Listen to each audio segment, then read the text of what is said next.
G'day, I'm Dan. And I'm Christy. And today we're here to talk about our lives, how we manage things. We have 4 kids, a dog, we run a business, and just the craziness of life. And we just want to touch on how we manage. And we'd like to get some feedback from you guys about what you think, what happens in your life. Many of our friends often say to us, hey, you should write a book on this, or can you help us out here? And so rather than doing that, we thought, let's just talk a little bit about what we do. We're not great at everything. We learn so much. We talk to our family, our friends, to many of you out there, and it's all about us really just trying to improve ourselves and improve the way that we live our lives. And we thought, let's talk about that with you and share what we do, and maybe you'll learn something from that, and hopefully we'll also learn back from that, and we can continue to share and evolve our ideas and become better parents, better partners, and better people in the community. So last time we recorded, Dan, we were talking about how hard parenting is, because most of our life is difficult, you know, with 4 kids and managing each other and managing life in general. And, you know, we thought we might provide some insight on how we go about managing the tough stuff in particularly in parenting, because I think that that's a very big part of our lives. And I think the big thing that we want to talk about today is when things get tough, we stick together. Yeah. We stay aligned, we share and we're open with each other, we respect each other, but we really stay strong with each other and we really stick together. Definitely. So let's talk about some of the challenges, I guess, to start with, because that's always a good starting point where things do get tough. Yeah. What are examples, Christy, in your life where things get tough? Well, I'd say the kids, their emotions, their should I say pig-headedness, their strong will. Maybe their strong will is a bit better. And I think it's getting harder as they get older. You know, when they were younger, we had a lot more control over what they watched, who they saw, who they played with, what they were exposed to. But now they're all at school, and we've got our eldest is in year 6, so there's going to be a lot more. There is a lot more exposure to devices, media, friends that maybe we don't approve of, people in their lives that we don't always get to say yes or no to.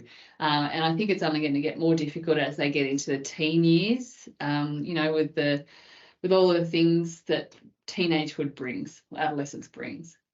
Yeah, and then I think you add on top of that all of the real big life pressures. So you think about work and the amount of time that takes, and the amount of effort and the amount of thinking that it takes. No matter what type of job you're doing, it takes a lot of mental capacity.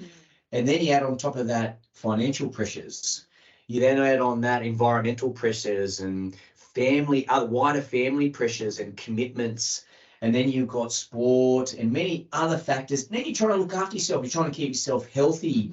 Gosh, there's so many areas where you bring all those together and you think there are so many opportunities to have tough experiences where one or many of those are not working together. And then you've got the kids that are, you know, honestly relentless. You know, they really are. They are really onto you all the time, and they should be. You know, that's part of growing up and living and learning, is they're really, you know, they require a lot, and they really need a lot from us. So, you know, I add all of those together and you think, what an explosion, what a challenge that you've got there. And that really, I think, is the perfect platform to talk about where the tough experiences come from. Why don't we talk a little bit about some experiences of our life and what we find is really tough and how we get through them. Okay. So I think maybe one of the first things that I'll talk about is time. Like for me, one of the toughest things is being able to give the right time to everything and everyone. Yeah. And how we try and make that best work for us. So, you know, I look at our work commitments, I look at our business commitments, I look at our family and school commitments, and then our sporting commitments. It really doesn't allow a lot more outside that. So I guess in terms of what do we do to stick together there is we try and share where we can. Yeah. That's certainly a starting point, isn't it? We always try and share. And I think if I'm really honest, I often think that, you know, I don't do enough, and, you know, that's probably quite fair that I really don't. But I'm also very mindful that I've got a demanding job. And I think in my head mentally, sometimes I think, yeah, it's all right for you to be at home and with the family, but I'm working hard and dealing with people that I don't want to, and dealing with challenges that I don't want to every day. So that to me is something that probably really stands out. And I guess, how do I deal with that? And, how do I keep that stick together mentality? Is that I think it's really easy to be able to say, well, it's easy for you, and I think that's something that we have a rule on that we don't talk about, is that, yeah, it's all right for you. I can, you do all this stuff while I'm here doing that. And, it's always very easy to think about how easy it is for everyone else. Yeah. But we have a rule that we don't do that, because we both have agreed on, here's how we're going to work together and here's what we're going to do. And talking like that just creates negativity, and it really creates a spiral of separation. Where you start to compare and say, oh, well, it's so easy for you and you do this and I don't get to do that. So if you feel like that, you got to be able to talk about it, don't you? Definitely. Go for it. I was just picking up on something that you said earlier about sharing, and it's not just sharing the home tasks and the kid tasks and all the life tasks, about sharing how we're feeling as well. And I think that that's an important thing we need to, we always just, I'm a very big sharer, as you know, and so Dan not so much. So it's really hard for me to understand how he's feeling, because he's not a sharer, but I am an oversharer maybe. And so that's a really interesting dynamic, I think. But I think it's really important. Sharing doesn't just go to, you have to put the washing out and I unpack the dishwasher. I think it's more, it goes further than that. It goes to sharing how we're feeling as well. And I'm touching on that. It's okay for you. It's all right for you. You get to go off. And I remember when I was deep in the trenches of having really small children, we did make that promise to each other, because every night, it seemed like every night, sure it wasn't. It's all right for you. You get to stay at home with kids all day and go out for coffees with your friends. And it's all right for you, because you can go to the toilet by yourself, and you can, have actually adult conversation that's meaningful, and, you're actually doing something. Whereas that's not constructive in any way, shape or form. And I think if you value what your partner is doing in life, it's so much better, and your relationship is so much stronger. I probably do most of the house stuff, but I've been at home for a very long time, and that was my role. That was my thing. And being at home isn't easy. And I think Dan knows that from, when he's homesick, or particularly during COVID, during lockdown, there was a lot of gratitude going both ways for, what we were doing. And I think, gratitude, again, that's a very big value in our family, but it's such an important thing to be able to see what other people are doing and be grateful for that part of your life. So I think the first thing we're hearing is, it's not all right for you. Let's get that out of the vocabulary. Try not to think like that. If you start to think like that, you're going into a negative state. You've got to really pick yourself up, because you know that your partner is with you and trying to be able to achieve the same things that you're trying to achieve. And talking like that only creates friction and challenge. What's another way to work through that? And I think the big thing next for me is, you got to give. This has got to be about giving. It's, partnerships and relationships and, all of those different connections that you have.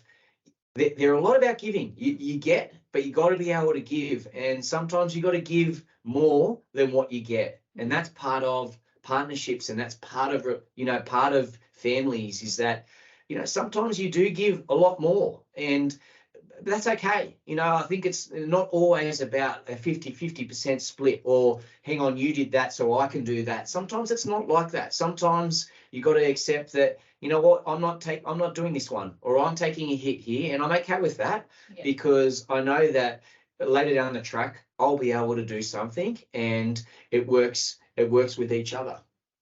That reminds me of something in our life.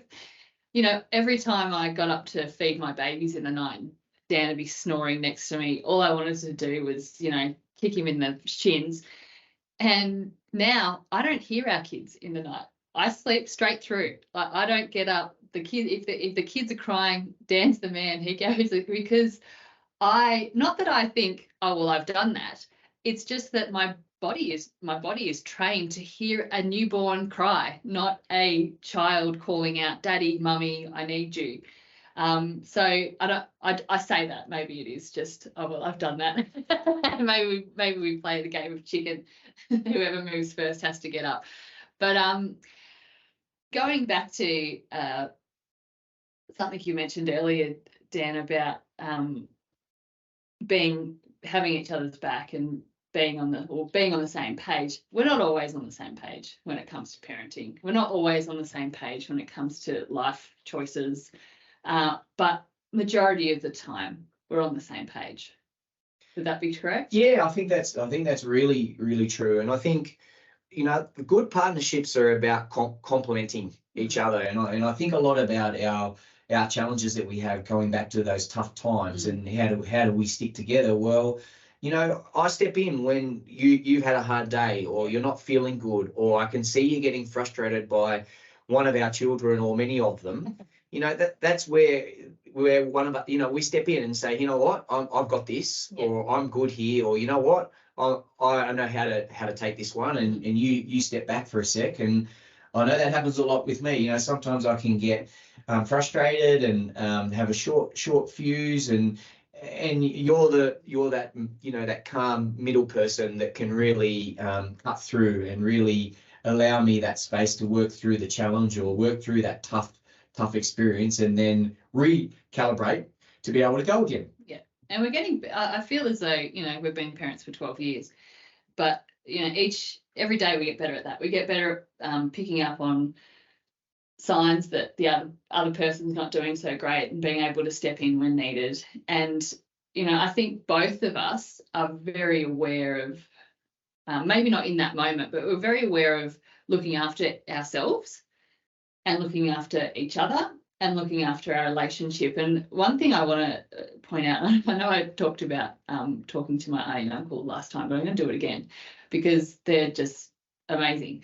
And I remember saying to them once, how do you do it? They have 4 kids who are all adults now. And they said to us, look after you, look after your relationship. Your kids are going to be fine. As long as your relationship is strong, your kids will be okay. And I think that changed our focus a little bit. And now we spend, that was many years ago, but now we're able to spend more time together because the kids aren't so little. And we do things together. We go on date nights. We plan, weekends away. We're going, we do holidays away, just the 2 of us. When, every so often. It doesn't happen all the time, but we're really good at carving out time for each other and to spend time on our relationship. And we're also really good at holding space for each other, holding space for each other's self-care. So going to the gym, doing yoga, having a walk, whatever we need to do to fill our cup, we're really good at holding space for each other in that regard. Do you agree? I really do. I really do. I think one of the things that I think we did a lot when we had our kids that were really young, and we've evolved and learnt so much out of that is, and we see this with our friends and family lots as well, is when you've got really young kids, you think they're all your world, and you think that you need to give them absolutely everything of you every moment of the day.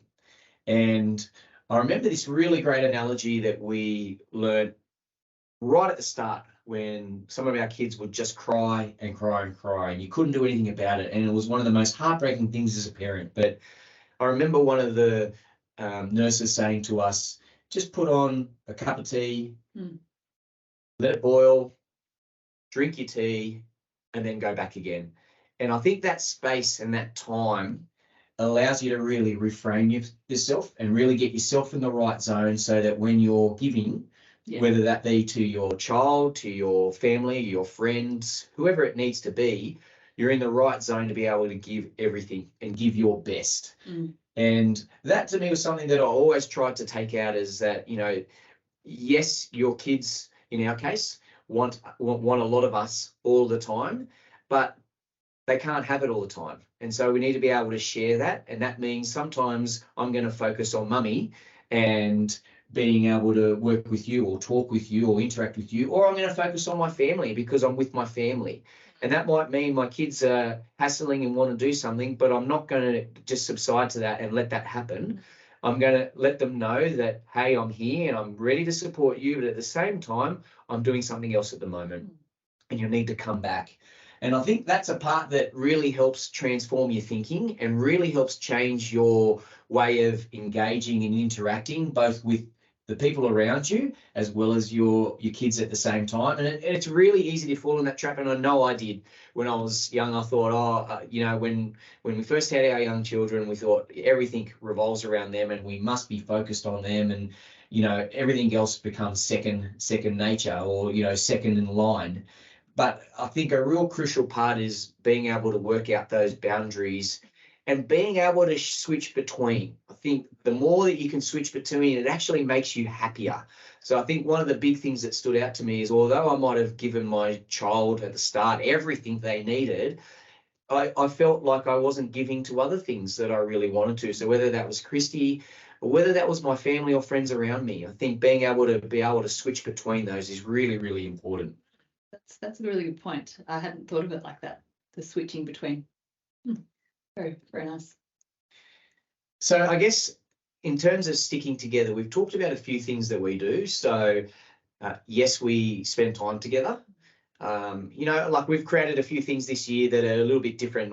On Fridays or on the weekend, we try and spend some time together. And that might mean specifically doing something like going out for lunch or for dinner, or doing something that looks after our health. Anything that we can actually spend a bit of time together where it's just us, one, and then secondly, it's about looking after ourselves and enjoying ourselves. So I think that's one thing that really helps us get on the same page and really, that real stickiness together, that real connectiveness, so that, when those tough times come, that we already know who we are. We already know what we want. We know what our thinking is, and it makes it much easier to handle some of those challenges. And it can be as simple as, some weekends it's all we can do is have a glass of wine together, or, sit outside and enjoy some cheese.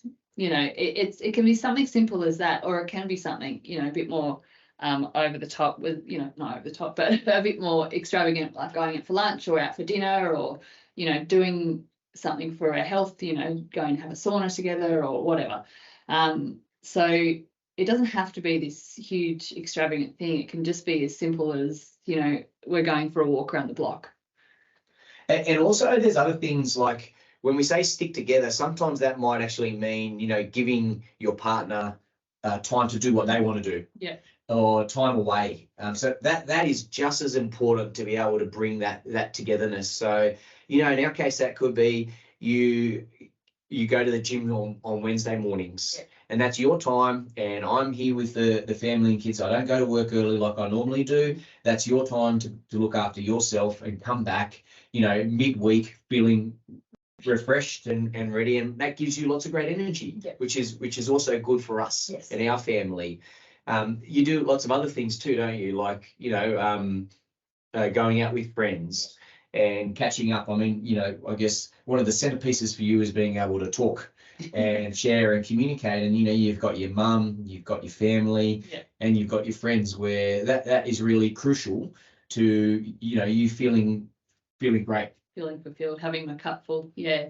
And, it might just be as simple as going for a walk with a friend, and that fills my cup and I'm ready to go for the rest of the day or week or month, or, but if we can plan these things, it makes life even better. That makes life easier, because, if you know something's coming up to fill your cup, then you can kind of get through those hard times. I think one of the biggest things for me, and I talked a little bit about this last time, was around framing up your day well. And that to me is one of the keys to helping me be in the right space and to be able to handle all of those tough things that happen throughout the day and the things that are on your mind. And that is, you know, whether it's going to the gym or going for a run or walking the dog, something in the morning that just sets me up really well. And I'm a morning person, so for me, that's my thing. But to me, that is one of the keys that then allows me to take on, you know, the different requests that happen throughout the day and the changes in our plans and all the upsets and emotions that go throughout the day. You feel like you can take them on. You feel like, you know what, it's okay, we can overcome this. How are we going to fix this? How are we going to overcome it? Yeah. And I think that's going to be a whole nother podcast, isn't it, Dan, about self-care and how, you know, how important it is well-being. It's such an important part of being parent, such an important part of just being human, really. And I think that we've gotten better at that in terms of managing our own well-being. The last thing I wanted to talk about is, and you touched a little bit on this by saying we're not always on the same page. Lots of times things don't go right. No. And lots of times we disagree or we're misaligned. And that's pretty normal too. Yeah. You know, I think that we accept that and we think that's great for our relationship because it creates constructive discussion. And, you know, I think you used to be the queen of the walkaways.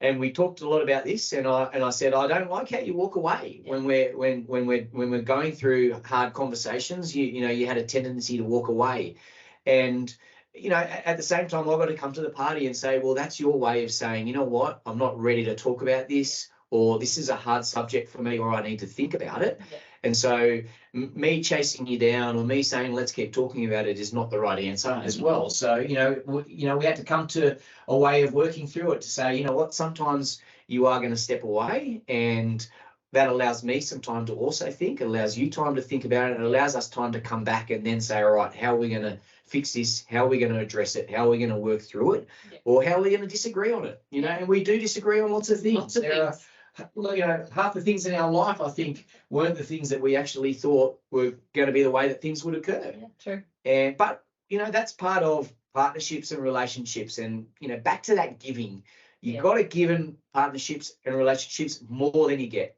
And I think if you've got that mentality and that thinking, you will lose on many occasions. And that is really okay, because collectively you're together and collectively you're going in a direction that's forward. And sometimes that means, although you've lost, your partner's going forward or your child's going forward, and that's just as good an outcome. So I think being clear on the giving really helps with that partnership and that sticking together during those tough times. Definitely. I agree. We've clearly agreed, because we're at a perfect point where we've come through all the tough times, we've stuck together. So I think let's just walk back on a couple of things that we've talked about today. So we've said that there are so many tough things that happen throughout the day. They are things that do occur, and you've got to be ready for those. So I think the way that you prepare and the way that you think about those, it is really at first an important step. We also talked about framing up, didn't we? Yeah. We said, how do you make sure that you're in the best frame possible? So whether that's your activity in the morning, whether that's the people that you like to talk to, whatever it does for you, that's really a key way that helps you work through those tough times and stay aligned. The other part we talked about was? I was just going to talk about it's okay to have differences. It's okay to disagree. We do it all the time. And, you know, getting rid of that, it's okay for you mentality has been so important for our relationship and our interactions with everybody, really, but particularly our kids, and not having that woe is me attitude, oh, my life's so hard, when really we're very, very blessed. We have a great life. And even though life's hard, sometimes we stick together and it works itself out eventually.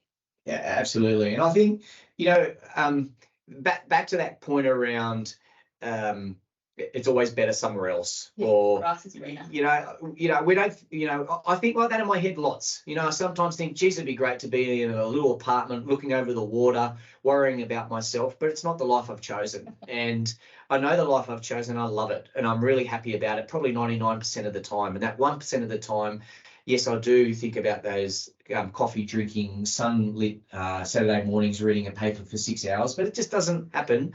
Although we've lived that life before. So there again. Yeah, so I think that it's more about thinking about what can you control? You know, how do you best get yourself framed up to be able to do that? How do you share as much as possible? Like, be really open. You know, if you've got a challenge or you're worried about something, if you keep thinking about it, it's just going to cause an explosion later. So how do you talk about it? How do you get on the same page? Or how do you work through that? That's not going to happen now. That's not how it's going to be. And you've got to work through and understand that. But there can be times later for those types of experiences. Definitely. Well, we'd love to hear your feedback on this one, and you know, any challenges that you might be having. Look, I'm always good for a chat. So, but yeah, hopefully you enjoyed our chat today, and we'll keep them coming. Look forward to catching up with you next time. Yeah. Great talking. See ya.